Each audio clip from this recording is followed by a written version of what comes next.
kulanti wanaagsan saaxiibayaal jumca kariim meel walbaad naga daawanaysaan soo dhawaada waxaan muuqaalkan ku dul istaagi doonaa ciidamada difaaca maamulka Puntland ee hilaac ee ciribtirka kooxda argagixisada Daesh ayaa maanta guulo waaweyn oo taariikhi ka gaaray howlgallo ay ka sameeyeen qaybo kamid ah toga Miraale ee buuraha Almiskaad ee gobolka Bari ciidamadu howlgallada way ku jireen waayaha waan ka mashquulay balse saaka waxay gabiyahaanba cagta mariyeen oo ay soo afjareen kooxda argagixisada Daesh ee ku dhuumaalaysanayay qaybo kamid ah toga Miraale saldhigyo waaweyn oo kooxdu ay ku sugnayd waayihii ugu dambeeyayna lagu duqeynayay oo diyaaradaha Mareykanka iyo Imaaraadku ay duqeymo xoogan ugu geysteen godad waaweynna ay ka diyaarsadeen oo ku gabanahayeen ayay saaka ciidamadu ugu galeen waxaana ay halkaasi ku dileen xubno ka tirsan kooxda argagixisada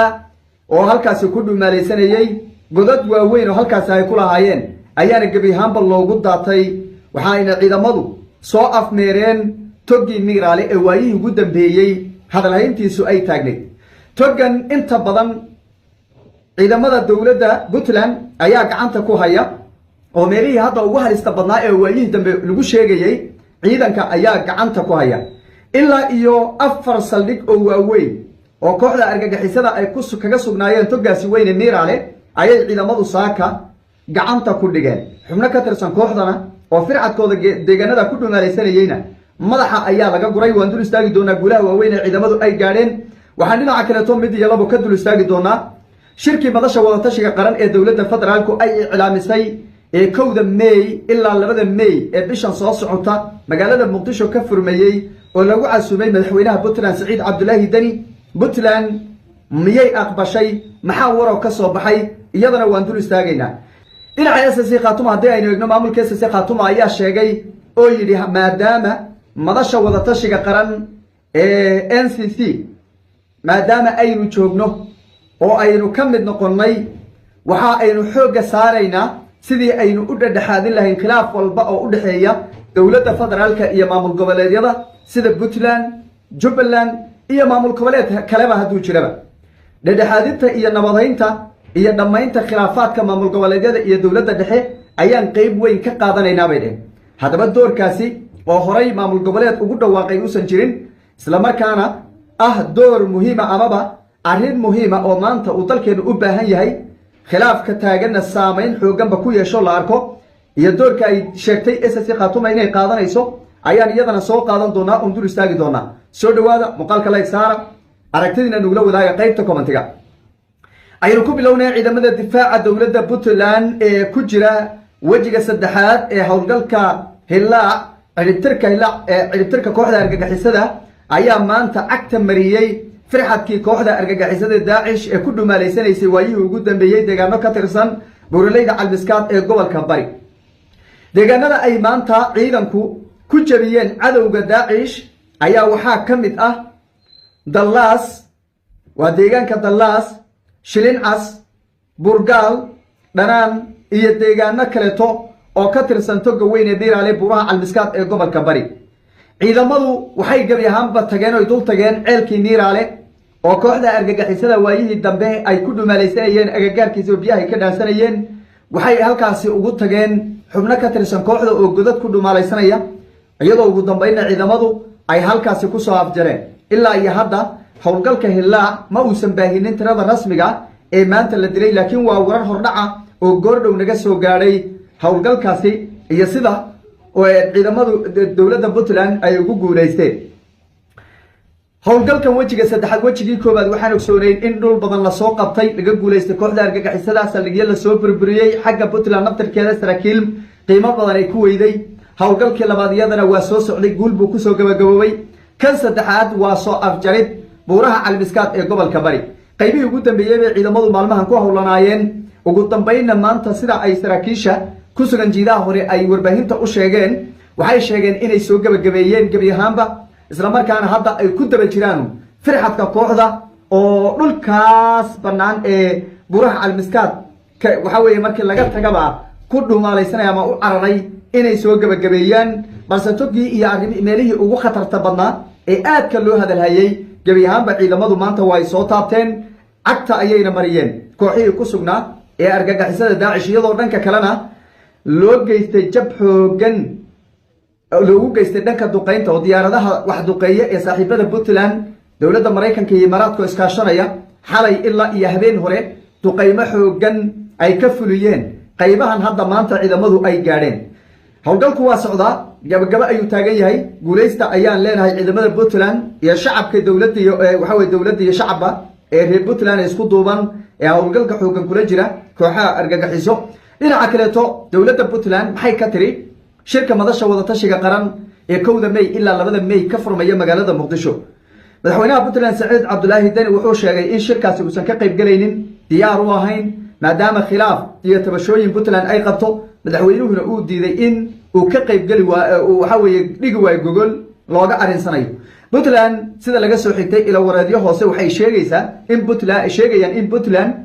ay diyaar u tahay xalinta iyo wada xaajoodka khilaafka Puntland iyo dowladda federaalka balse madaxweynaha Soomaaliya Xasan Sheekh Maxamuud oo arintaasi ka cagajiidayo dhinaca si khaatimo waxay sheegeen iyagana in ay diyaar u yihiin xalinta khilaafka Puntland dowladda federaalka iyo waliba maamul goboleedyada kaleba waxa ay sheegeen maadaama iyagu hadda ay qayb ka yihiin madasha wada tashiga qaran ayna waxa weeye ay ku soo biireen in ay diyaar u yihiin in ay xaliyaan khilaaf walba oo ka dhaxeeya dowladda federaalka iyo maamul goboleedyada waxay sheegeen in ay isku dayi doonaan ama ay xoog saari doonaan sidii ay u xalin lahaayeen khilaafka dowladda federaalka kala dhaxeeya maamul goboleedyada sida Puntland iyo Jubbaland haddaba arrimaha la isweydiin baa waxay tahay doorkaasi ugu banaanaa oo maamul goboleed horay ugu dhawaaqay in khilaafkaasi uu xalinayo si publica ugu dhawaaqay ma jirine SSC Khaatumo doorkaasi ma buuxin doontaa oo ma qaadan doontaa maamul goboleedyadaasi ma yeeli doonaan oo ma u hoggaansami doonaan in dhexdhexaadin laga galo xaalka waxa weeye khilaafka dowladda federaalka iyo maamul goboleedyada madaxweyne Xasan Sheekh Maxamuud naftigiisa lagu xamanayay in isagu uu diiday xalinta khilaafkaasi iyo in wada xaajood laga galo waxyaabaha maamul goboleedyada iyo madaxweynuhu isku hayaan ma ogolaan doonaa oo dhinaca SSC Khaatumo ma ka aqbali doonaa waa arrimaha aad la isku weydiinayo ee u baahan in si fiican loo fiiriyo Khaatumo markii laga fiiriyo firfircoonida iyo khibradda ay u leedahay nabadeynta iyo raadinta midnimada ummadda Soomaaliyeed waa suurtagal in doorkaasi ay buuxiso oo way buuxin kartaa markaan dhinacyo badan ka eegno waxaa jooga mas'uuliin khibrad badan u leh catiifadii aysan ku jirin maanta aad iyo aad ugu heelan u xamaasadaysan sidii ummadda Soomaaliyeed ay mid u noqon lahayd laakiin waxaa la isweydiinayaa madaxda dowladda federaalka iyo madaxda maamul goboleedyada ee ishaya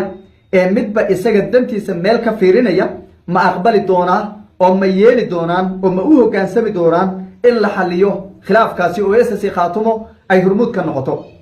waa arrin u baahan in aad looga waxa weeye loo fiiriyo bal sida ay suurtagal ku noqon doonto waxay inta badan dadku u badinayaan oo saacadii la soo dhaafay aad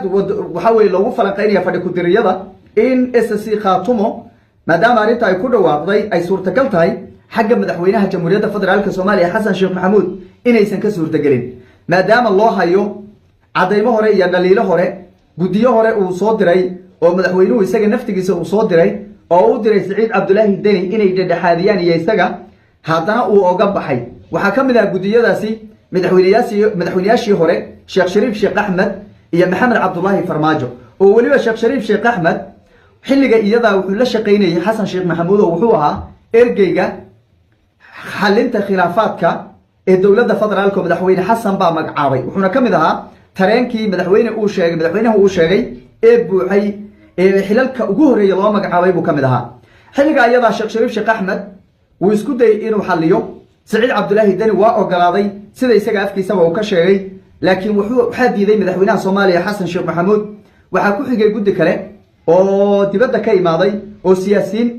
iyo ganacsato iskugu jira oo ayagana madaxweynuhu uu ka aqbalay in la soo xaliyo Xasan Sheekh Maxamuud kadib markii Dani ay la kulmeen oo dib u soo leebteenna madaxtooyada ayaa laga xidhay telefoonkana waa diiday inuu ka qabto madaxweynaha Puntland Saciid Cabdullaahi Dani dhowr meelba wuxuu ku dhawaaqay in Puntland ay diyaar u tahay wada xaajood iyo sidoo kale garnaqsi ay la garnaqsato tabashooyinka iyo khilaafka kala dhaxeeya madaxweynaha Soomaaliya Xasan Sheekh Maxamuud balse madaxweynuhu uu diiday gabi ahaanba waxaan ogsoonayn caleemaad saarkii Saciid Cabdullaahi Dani aan dib inii celiyay madaxweynaha Puntland Saciid Cabdullaahi Dani wuxuu caleemaad saarkaasi ka sheegay inuu Puntland gogol dhigayso garowa ay dhigayso diyaar u tahay inay la garnaqsato Xasan Sheekh Maxamuud haddii laga gar helana ayuu hoggaansamaysa awaamirta dowladda federaalka raaligelin ay ka bixinayso haddiise iyada ay gar leedahay in madaxweynaha laga qabto Soomaali loo bandhigo gartaasi oo waxa weeye Soomaali gogol ay u dhantahay looga wada xaajoodo ayuu Saciid Cabdullaahi Dani dalbaday xasan xilliga waa aqbalay isagana wuxuu u xil saaray ra'iisul wasaare ku-xigeenka jamhuuriyadda federaalka Soomaaliya Saalax Jaamac oo qabanqaabada shirkaasi la rabay Garowe in lagu dhigo dhanka filla Soomaaliya Saalax Jaamac ayuu ugu xil saartay si loo sugayay ummadda Soomaaliyeed oo dhan u sugaysay in shirkaasi la qabto oo waa la xalin doona loo lahaa madaxweynaha jamhuuriyadda ayaa diiday wuxuu bilaabay diyaarad raac iyo dalal badan inuu ka dagiyo safaro dheer iyadoo ugu dambeynna maanta waqtigiisina uu soo gabagaboobay khilaafkiina meeshii ugu xumayd uu marayo Puntland iyo dowladda federaalka ay meel adag kala taagan yihiin madaxweynuhu maalmo ka hor wuxuu iclaamiyay shirka madasha wadatashiga qaran inuu furmi doono 1 May ilaa 2 May ee bishay ugu soo aadan magaalada Muqdisho la iskugu imaan doono casumaad ayuu u diray 5 maamul goboleed oo uu kamid yahay maamulka SSC Khatum maamulada loo diray waxaa kamid ah Puntland Koonfur Galbeed Hirshabeelle Galmudug iyo SSC Khatum shantaasi maamul goboleed ee loo diray saddex horay waxay ula shaqeynayeen madaxweynaha jamhuuriyadda federaalka Soomaaliya Xasan Sheekh Maxamuud oo way iska agdhawaayeen halka Puntland khilaaf xooggan uu kala dhaxeeyay SSC-na dib ayayba hadda kaga soo biirtay oo xilliga iyada warqadahaas la dirayay lama ogeyn ku dhawaaqista aqoonsiga maamulka SSC Khatum waxaa laga reebay Jubbaland walaa xooggan bay iyada naftirkeeda keentay kareebidaasi aad ayaana baraha bulshada loo hadlayay maalmihii ugu dambeysay oo waxaa la leeyahay oo lala yaabay sababta looga reebay Jubbaland maadaama khilaaf kala dhaxeeyay madaxweynaha Jubbaland Axmed Maxamed Islaam waxaa la rabay baa la leeyahay ku haboonayd in warqada casumaadda loo diro oo fadhigaasi wixii lagu weydiinayna lagu weydiiyo wixii khilaafana dhinac la iskaga dhigo oo markaasi dib looga arinsado balse arrimaha hortabinta leh maanta hor yaala dalka ee amniga iyo sidoo kale doorashooyinka ee khilaafka xooggan uu ka taagan yahay ama u baahan ba xoojin dowladda federaalka in lagu xoojiyo in looga arinsado Jubbaland waa laga reebay Puntland waa diiday 4 maamul goboleed ayaa soo haray oo 1 May ee bishay ugu soo aadan la filayaa in magaalada Muqdisho ay tagi doonaan haddii aan la xalinin khilaafka kala dhaxeeya ee maanta filla Soomaaliya ay horseeda ka tahay sida ay dad badan qabaan si kastaba waynu eegi doonaa wixii ka soo kordho muuqaaladeena dambe ayaan idin kula wadaagi doonaa haddii waa la idmo